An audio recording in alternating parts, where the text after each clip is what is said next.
সুদীর্ঘ সারা পরিবার পরিচালক সুপারস্টার গায়ক নায়ক তোমার বিশ্বজিৎ পরিচালকের এই বছর সংস্থার এই বছরের এই বহুল প্রতিঘাত সংবাদে ভরপুর সামাজিক না আগে না বউ আগে হ্যাঁ সম্মান সুখী দেখে যান মধান্তকার দৃষ্টিকোণ মা আগে না বউ আগে মা আগে না বউ আগে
এই সারা গাছটা কেমন কালো লেগেছে প্রশান্ত মহাসাগরের দিক থেকে উঠে আসছে একটা ধ্বংসের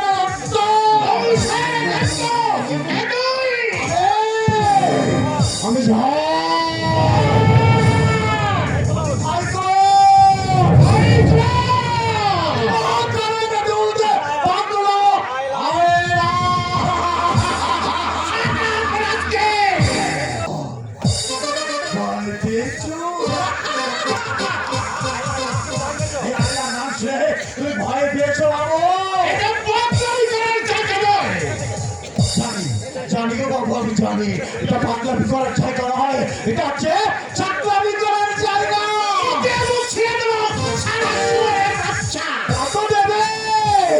তত দেবে গো ভাবো, তত দেবে। তোমরা যে কংসের বংশ, রক্ত পিয়াসী অসুর রাজের অংশ, তাই তো তোমাদের অনিবার্য ধ্বংস। না গো বাবু না, আমি আয়রা। যেখানে অন্যায়, যেখানে অবিচার, সেখানে আমি ঘূর্ণি হাওয়া হয়ে আঁকড়ে পড়বো। যেখানে দৌড়েছে, যেখানে কারোবার, সেখানে আমি পোড়ায় দৌড়তে হয়ে তোমাদের চুমুরে ফেলে দেবো মহাশূন্যে। তারপর তোমাদের ওই ধ্বংসস্তূপের পাহাড়ে দাঁড়িয়ে আমি ততই করে রাখবো, হাঁটবো।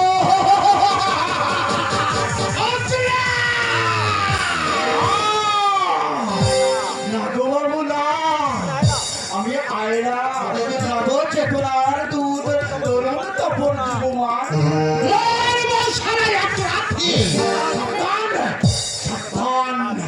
সাবধান বাবু, এই আয়রাকে পাঠে যে পাঠ তুমি করেছ, যে পাঠ শুরু ফেলে দেবো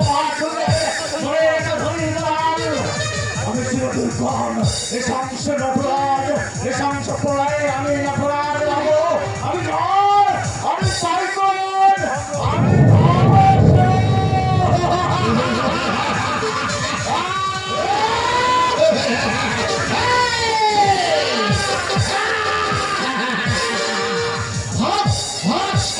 যত সব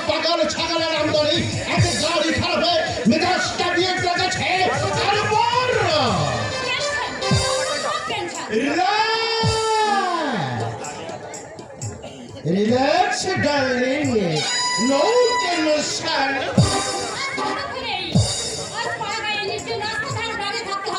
একদম গাড়ির সন্ধান করে সব সমস্যার সমাধান হয়ে যাবে। গাড়ি গাড়ি কিছু ধাক্কা দিতে হবে, তবেই তো তোরা খাবে। কোথা চাষা? তোর কাছে তো কোনো মানুষই দেখা যাচ্ছে না, চারিদিকে শুধু জলের ডোবা, মাঠ আর মাঠ। ওই তো একটা চাষা মাঠের দিকে যাচ্ছে। তাও আমি রাখছি। Hello hello mister, hello. এই যে ম্যাডাম, আসতে আসতে আসতে। আমি ইডিয়েটটা ইংরেজি বোঝে না, তো তোমার ডাকে সাড়া দেবে কি করে? তাহলে উপায়? সব ছোটরা তো আসাদের ডাকতে হয়, সহজ সরল মানুষ। এই রে চাষা! বাংলা! হ্যাঁ, ভাই। বিদ্যাসাগরের বর্ণ পরিচয় করে এমন ভাষা এখানে ওরা তুই বুঝবি না, ওটা হচ্ছে সাধু ভাষা। কি বলেছিস? তোমাদের মতো অসাধু লোকেরা এমন সাধু ভাষায় কথা বলে। Shut up, rascal! ছোট লোকের মুখে বড় বড় কথা আমি একদম সহ্য করতে পারি না। তোমাদের মতো ভদ্র শিক্ষিত মানুষের মুখে এমন জঘন্য ভাষা শুনতে আমার একদম ভালো লাগে না। তোর নাম কি? নীলকণ্ঠ। একটা কাজ করে দিবি? না, কেন? এখন আমি নিজের কাছে যাচ্ছি। 10 টাকা বকশিশ পাবি। কাজ করে পেট ভরাই অসাধু অভক্ত মানুষের দয়া আত্মার হাতে নিয়ে আমরা হাত নোংরা করে কি বললি ছোড়া? জঙ্গলি চাষা! সহজ সরল বাংলা। তোর স্পর্ধা দেখে আমি রীতিমতো অবাক হয়ে যাচ্ছি। পর্দা নয় দিতে হবে মুচির জবাব। যারা গায়ের মানুষের সম্মান দিয়ে কথা বলতে জানে না, সেই ভদ্রলোকদের কোনো কাজেই আর আমরা সময় নষ্ট করবো না। তুমি এত বড় সাহস আমাদের মুখের উপর কথা বলিস? আমাদের মুখের উপর কথা বল! মুখের উপর কথা বলার সাহস তুই কোথায় পেলি? এই মুখের ভিতর থেকে দিতে পারি। আমরা চাষ না বলে তোমাদের হাতে ভাত চাপে না। গরিব চাষির কান্না ঘাম রক্তে যে ফসল উৎপন্ন হয় তাই দিয়ে তোমাদের পেট ভয়। গায়ের খেতে খাওয়া মানুষগুলো কারো দয়া আপনার কাছে নেই। কঠোর পরিশ্রমী তাদের বেঁচে থাকার একমাত্র রসদ তোমাদের ব্যবহারে আজ আমার চোখ খুলে দিয়েছে। জুতো মেরে!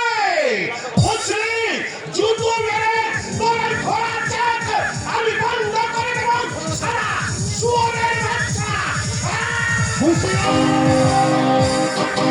হুঁশিয়ার ভদ্রলোকের বাচ্চা, একটা কথা ভালো করে মনে রাখিস, ওই গরিব চাষাকে জুতো মারার আগে ওই হাতটা আমি কবজি থেকে সরিয়ে দেবো। তোদের মতো মানুষের শত্রু আর ওই ভালো মানুষের বন্ধু ওই পলাশ ডাঙার পলাশ। এই, সাহসের কি দেখেছো ম্যাম সাহেব? সাহসের কি দেখেছো? এখন পর্যন্ত সাহসের কিছু দেখোনি।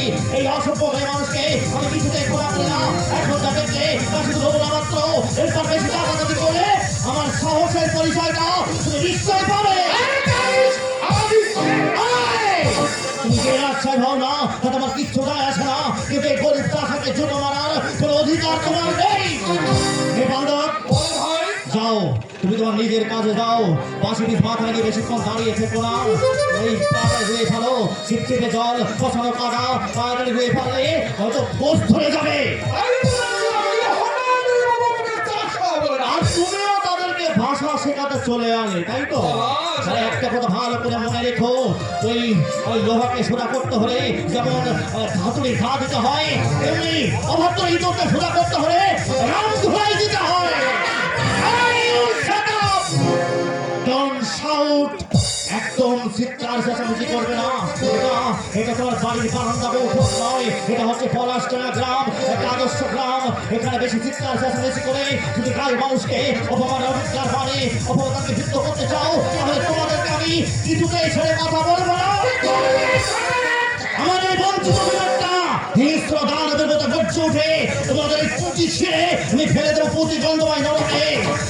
শুধু সাবধান করে যাচ্ছি। বিরাশি শহরের ভদ্রলোক, দ্বিতীয় দিন যদি এই পলাশডাঙ্গায় তোমাদেরকে আমি দেখতে পাই, তাহলে তাহলে এই পলাশডাঙ্গার পলাশ তোমাদেরকে কিছুতেই ছেড়ে কথা বলবে না। এই! কি করব সেটা হাতে নয়, মুখে নয়, কাজে দেখিয়ে দেব, কাজে। এই যে মেম সাহেব, দেখে তো ভদ্রঘরের সন্তান বলে মনে হয়, তবে নিজের পোশাক এবং মুখের ভাষা এত বিচ্ছিরি কেন? একটা কথা ভালো করে মনে রেখো, এটা এটা কিন্তু তোমার বাড়ির বারান্দা বা উঠোন নয়, এটা হচ্ছে পলাশডাঙ্গা গ্রাম, একটা আদর্শ গ্রাম। এখানকার মানুষ অত্যন্ত সহজ সরল, এখানে একজন আরেকজনকে ভালোবাসে, একজন আরেকজনের বিপদের সাহায্য সহযোগিতার জন্য এগিয়ে আসে। তাই এখানে বেশি দাবাদাবি করে যদি গায়ের মানুষকে অপমানের অপকার মানে মৃত্যু করতে চাও, তাহলে পলাশডাঙ্গার পলাশ তোমাদেরকে হয় হয় বের পাইয়ে দেবে। আমি কি জিনিস? একটা কথা কান করে শুনে রাখো মিস্টার রঞ্জন রায়, বাপের অনেক টাকা পয়সা থাকলে এরকম বিশ্রী পোশাক পরা তিনটি মেয়ে ছেলে নিয়ে আনন্দ ফুর্তি করা যায় মিস্টার রঞ্জন রায়, কিন্তু গায়ের মানুষের ভালোবাসা পাওয়া এত সহজ নয় মিস্টার রঞ্জন রায়। গায়ের মানুষের ভালোবাসা পেতে হলে তাদের সঙ্গে মিশতে হয়, তাদেরকে ভালোবাসতে হয়, তাদের বিপদের দিনে তাদেরকে সাহায্য সহযোগিতা করতে হয়। এটা তোমার শহরের এই বিলাসী প্রাসাদ নয়। তাই ভবিষ্যতে এখানে আসতে হলে সেই মন মানসিকতা নিয়ে আসবে। নইলে আমি এই পলাশডাঙ্গার পলাশ তোমাদেরকে উপযুক্ত শাস্তি দিতে দ্বিধাবোধ করবে না।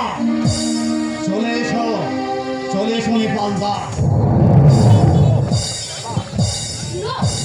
নেভার, এইসব ছোট লোক গালাদের অপমান আর সহ্য করা যায় না। আর কয়েকটা দিন সবুর করো, ওই ছোট লোক ছাড়া সাথে যদি সাজটা করতে না পারি, তাহলে তুমি আমার নামে